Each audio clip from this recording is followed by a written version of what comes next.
नमस्ते दोस्तों, मैं दिव्या त्रिवेदी स्टॉक केयर से शेयर मार्केट के ज्ञान की श्रृंखला में आपका स्वागत है। विनोद जी से हमने पिछले वीडियो में आईपीओ में कैसे अप्लाई करें और किन बातों का ध्यान रखें इस पर चर्चा की थी। आज हम आपसे शेयर मार्केट में एक बहुत ही फेमस शब्द है टिप्स, उस पर चर्चा करेंगे। तो विनोद जी, सबसे पहले कृपया ये बताएं कि टिप्स का मतलब क्या होता है। शेयर बाजार में टिप्स शब्द का प्रयोग किसी गोपनीय सूचना के आधार पर एक शेयर विशेष को खरीदने या बेचने के लिए किया जाता है।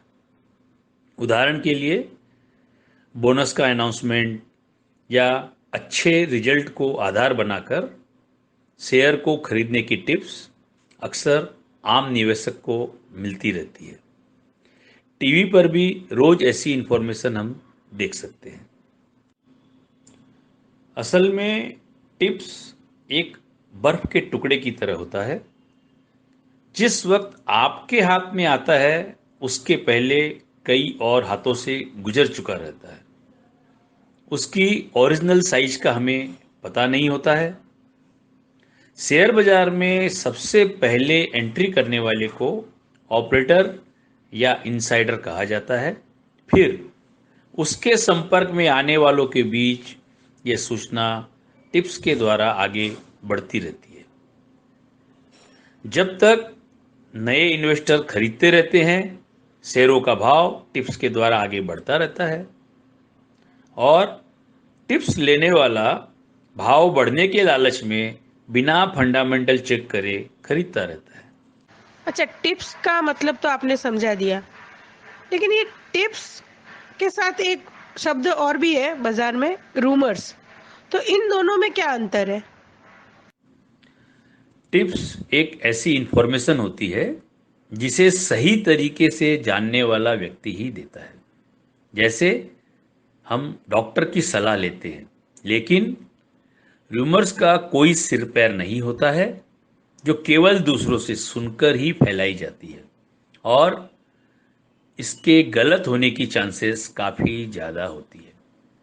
आजकल मोबाइल के द्वारा रूमर काफ़ी तेज़ी से फैलती है और इसके सोर्स की कंफर्मेशन भी कहीं नहीं मिलती है।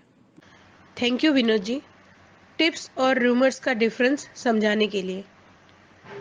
विनोद जी, मेरा अगला एक और सवाल आपसे, क्या टिप्स सच में काम करते हैं। इसके मिलने पर हमें इन्वेस्टमेंट या ट्रेडिंग करना चाहिए, क्या ये सही है। देखिए दिव्या जी, टिप्स के सही होने पर अच्छा मुनाफा मिल सकता है, वहीं पर गलत होने पर काफ़ी नुकसान भी उठाना पड़ता है। इसीलिए एनएससी अपने अवेयरनेस प्रोग्राम में निवेशक को सोचकर समझकर इन्वेस्ट करने को कहती है।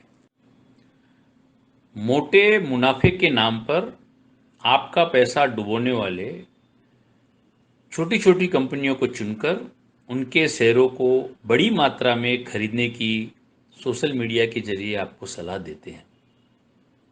बस लोग यहीं फंस जाते हैं और झटपट पैसा कमाने के लालच में अपनी सारी पूंजी गंवा बैठते हैं।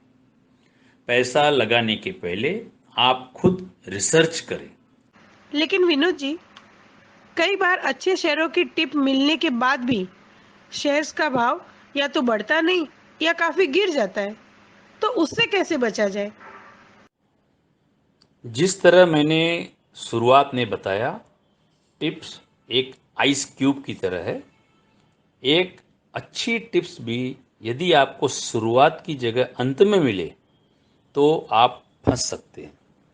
इसलिए उसकी टाइमिंग काफ़ी इम्पोर्टेंट है।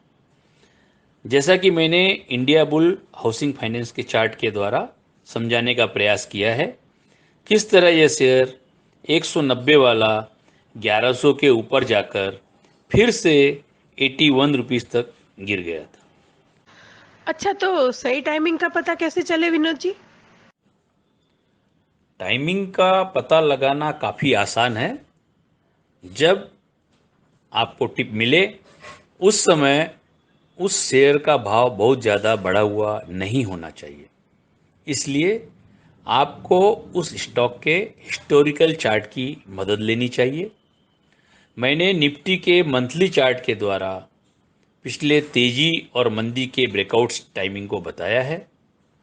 मेरे पिछले वीडियोज में भी मैंने निफ्टी की शॉर्ट टर्म अप तथा डाउन दोनों ब्रेकआउट आपको सही समय पर बताई थी।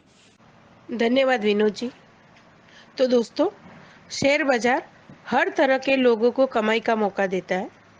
आप टिप्स पर शेयर मार्केट में पैसा बना सकते हैं, लेकिन हिंदी में एक कहावत है, सुनना सबका, करना मन का।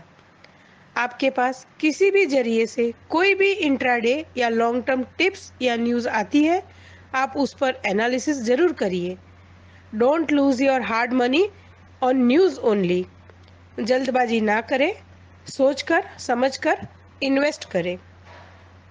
टेक्निकल एनालिसिस के ज्ञान की श्रृंखला में हमसे जुड़े रहने के लिए हमारी यूट्यूब चैनल स्टॉक केयर पर जाएं, लाइक, शेयर एंड सब्सक्राइब करें। दिए गए नंबर पर आप आपके सुझाव या सवाल हमें भेज सकते हैं। धन्यवाद।